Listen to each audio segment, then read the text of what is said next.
Welcome, ladies and gentlemen, to the Season 1 finale. We're here on GCW, December 22nd, episode of Fuel.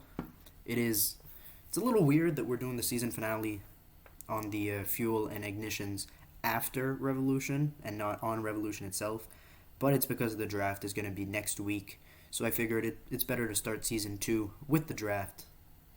So, that's what we're going to do. So we're ending off on this episode of Fuel and the next episode of Ignition, which will be airing December 25th, so Christmas in-game. So let's start with Steve Austin, the winner of the Revolution main event, the new GCW World Champion, the 5-time GCW World Champion. He's opening the show, he's cutting a promo, and out comes GCW part owner Jesse Ventura, who will be in charge of Monday Night Fuel after the draft. And out comes The Rock with Jesse Ventura.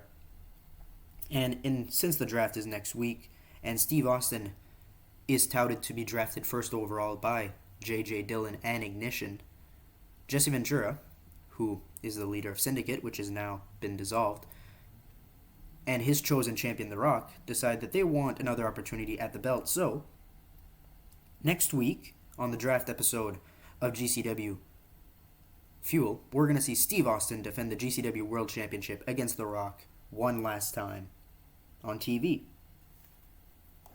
So 98. We got a tag team match. It's Grandmaster Sexay and Scotty Too Hottie. They're taking on Al Lowe, Al Snow, and D'Lo Brown. And Too Cool and Al Lowe here. A good showing. A 76 for this team. That's not bad. But Too Cool do end up getting the victory in 7:59. Afterwards, we got a bit of a dance segment. Too Cool dance and Al Snow and D'Lo Brown join. So having a little fun.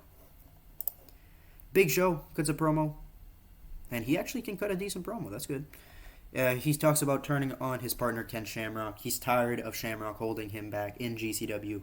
He's a giant, for God's sake. He could be the GCW World Champion if it wasn't for Ken Shamrock and Paula Bearer and all these guys saying that he wasn't good enough. He was tired of playing second fiddle to The Rock.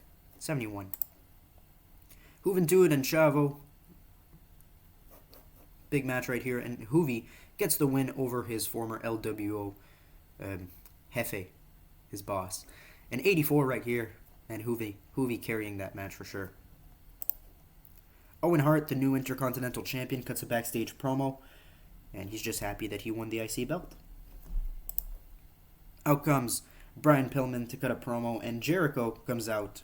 And Pillman wants to settle it with Jericho. Candido screwed that up for him, but now Pillman wants his revenge, finally. So tonight, Pillman versus Jericho is your main event. So it gets an 87. Got Billy Gunn versus Dress Dito. Candido, of course, lost to Brian Pillman at Revolution, which means he has to wear a dress for a month. So now he's Dress Dito until like January 22nd or some shit. Gunn gets the win with the Fameasser. Probably Dress Dito. We're still going to dress him as Chris Candido, but I just had him named that just for fun.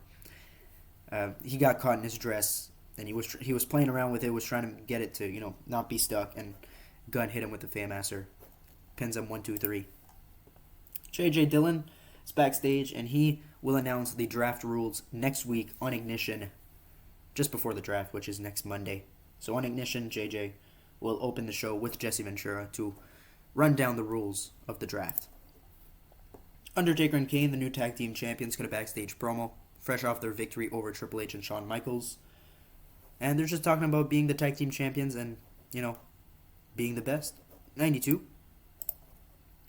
Main event in 82. Brian Pillman and Chris Jericho. Not their best match, but it's decent. We'll take it.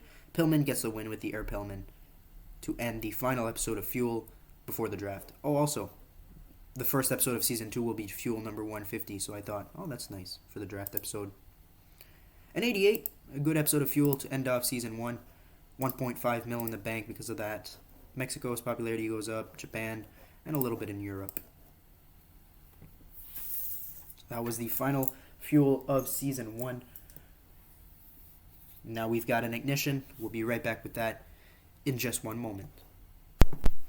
Alright, we're here. The final Ignition, December 23rd, airing December 25th. The final Ignition of Season 1. We're starting off with Co-owners of GCW, James J. Dillon and Jesse Ventura. JJ Dillon, of course, will be running Ignition on Tuesdays, airing Thursday nights, and Jesse Ventura will be taking control of Monday Night Fuel. So we're starting off with the two owners, and they're talking about, of course, the rules regarding the GCW draft. So here they are. No team can be picked together. So every star is single. You have to pick one, and then you, take your next pick if you want. You can't draft teams together. Number 2, picks number 1 through 10 will be announced on Fuel next week, and picks 11 through 20 will be announced on Ignition. The remaining picks, 21 to 30, will be announced after the episode for YouTube, but in kayfabe for the game, it's going to be announced on GCW.com, just like WWE did with their first brand split. Am I missing anything? Ignition gets the first pick, and I think that's pretty much it, right? Yeah. Perfect gets an 88. Oh, and the champions drafted, the championships go with them to their respective brands. So if, for example, JJ Dillon said he was going to draft Steve Austin first, well, if Austin's the champion, championship goes to Ignition. The Rock has an opportunity to get the title back on Fuel. If he gets it back and Jesse chooses him first, title's going on Fuel. 88. We're starting off with Big Show and Taz. Big Show gets the win with a choke slam to get the victory over his former Syndicate partner. Syndicate, of course, now defunct. Ken Shamrock comes out, brawls with his former tag team partner, and gets a 70. Paul Bearer is written off for the time being. He took a choke slam from the Big Show at Revolution, so he's out for an undisclosed amount of time. Undertaker and Kane, the World Tag Team Champions, cut a promo, and out comes Bradshaw and Farouk, and they want a tag team title match. And the Undertaker and Kane, they acquiesce to their demands. And in our main event tonight, we're going to see a World Tag Team Championship match between Bradshaw and Farouk and the Undertaker and Kane. 78. New Age Outlaws take on Hector Garza and Super Calo. Billy Gunn pins Hector in 6:15 to get the win. And Calo and Hector actually pull in decent numbers here. So the Cruiserweight division actually is doing alright. Thanks to Rey Mysterio and Juventud and all these guys. Billy Kidman, of course. And Billy Gunn also pulls 77, so that's not too bad. 70. Jesse Ventura is talking to The Rock backstage, and he tells him, "This is our final chance to get the title on Fuel. You better win on Monday night." Gets a 92. Brian Pillman puts a promo, and out comes the Intercontinental Champion Owen Hart, and we're going to see an Intercontinental Championship match on Fuel next week. Pillman versus Owen Hart. So next week's Fuel is jam-packed. It's the draft, there's an IC title match, and there's a World Championship match in the main event. So, 74. JJ Dillon is talking to Steve Austin backstage at the GCW World Champion, and he tells him, "Austin, don't worry. If you're champion or not, I'm drafting you first. So there's no pressure." And Austin says, "Don't worry, Dillon. I'm getting the win, and I'm bringing the title to Ignition." 88. Our main event, World Tag Team match, and The Undertaker and Kane retain the titles. And Undertaker pulls out a 100 here. It's pretty good. An 86 to end the show with an 86, so not too bad. Popularity goes up in Canada, Mexico, bit of Japan, Europe. We're trying to get Canada over. This is our next mission is to get Canada and Mexico. Because I'm pretty sure if we get one of those two, we can go up in size to, is it huge next size? We'll check in a second. I also have to book a Rival Pro Wrestling, but that's not featured on YouTube. But I can show you guys the Destiny pay-per-view while I'm here. Let's do that. Destiny. There you go. This was the Destiny pay-per-view. It had on pre-show Thrill Seekers, Carter R.Y., Evan Courageous, Jason Jett, Shane Helms, and Shannon Moore took on Yoshihiro Tajiri, Thrasher, Sean Casey, Mosh, and Joey Matthews. Dave Brown opened the show. Impact players retained the tag team titles against the Dudleys.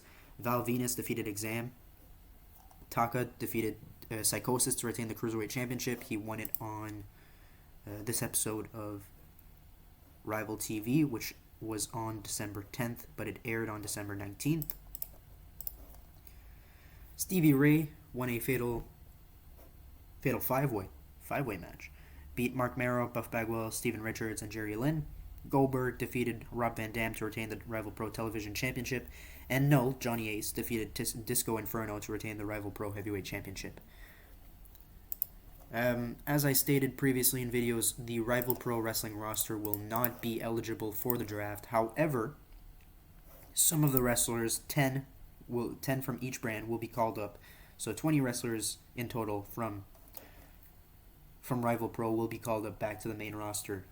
And those will not be announced. They will just be scattered across the episodes. You'll just have to look out for them. So I can probably name who's going to be called up, actually. If I have the list here. I do have the list. So first off, getting called up, Alex Wright is getting called up. Disco Inferno is getting called up. Goldberg's getting called up. The Dudleys, Bubba and Devon. Justin Credible, World Tag Team Champion. Lance Storm, also Tag Team Champion. Stevie Ray. Mark Henry is over here. Psychosis, which is why he lost the title. Rob Van Dam. Buff Bagwell. Val Venus. The Hardys, so Jeff and Matt. Gangrel, who down here is Blood Feast, I think. Yeah. Gangrel's getting called up. Christian and Edge. And the Hollies, so Crash Holly and Bob Holly. Those are all the call-ups for Rival Pro. They will not be announced on which brand they're going, but they will be showcased here and there on GCW TV. So size, yeah. So for huge, we need 71 throughout. We need 71 in either Canada or Mexico. We're fine on U.S. popularity. We need 77 across the U.S. So Canada is pretty far, but Mexico, we need to get 71. We can probably hit that in around 6 months, maybe a little more. By next year, we should be huge. And for Titanic, we need 77 in 5 regions. So Mexico, we can do that. We've already got the British Isles, so that's 2. So Mexico, British Isles. Japan would be done. And then Canada would probably be up to like 50s by then. So I figure we will hit Titanic. We'll hit our goal by 2000. Something like that. Thank you guys for watching the series so far. Make sure to like if you like this video, subscribe if you want more. This has been Season 1. Season 2 is in the works. The draft is currently being worked on, and it will be coming out in the coming days. So, we'll see you guys in the next one. Thank you for all the support. Have a good one, and goodbye.